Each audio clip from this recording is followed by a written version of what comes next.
شاد مازندرانی عزیز، هر جای دنیا هستید دلتون شاد لبتون خندون. بریم که بهتره کنیم با یه آهنگ شاد با خواننده خوش صدای مازندران پرطرفدار رحمت رودباری و با هنرمندی پنج طلا سهیل شعبان، کاری از محمد رحیم.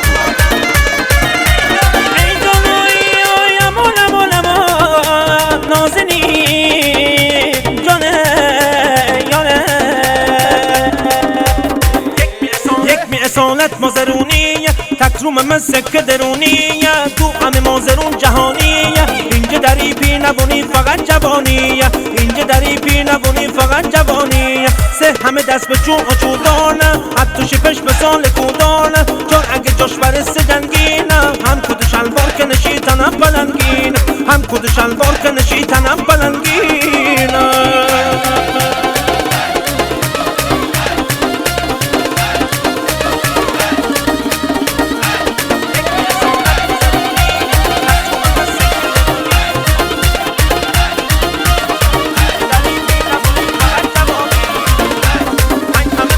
همه مشتی همه سفر دانه قدیمی و اصیل و ریشه دانه شش همه عشقشی برانون هستن تو خارنه خارنه تا وقتی که آروم هستن تو خارنه خارنه تا وقتی که آروم هستن.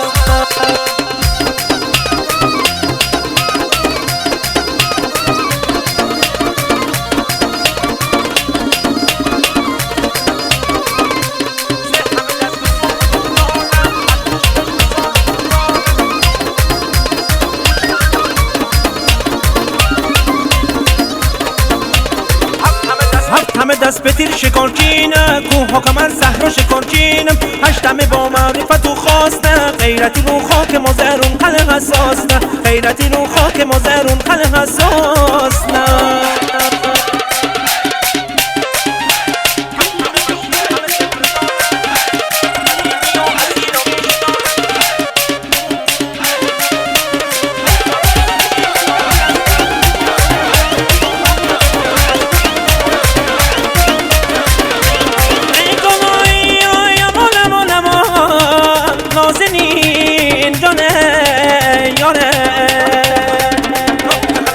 خلاصه همه باحال نامزد برترین های سال ده همه دست بوس فرومان ختم کلام رتبه اول نارقیم نار ختم کلام رتبه اول نارقیم نار.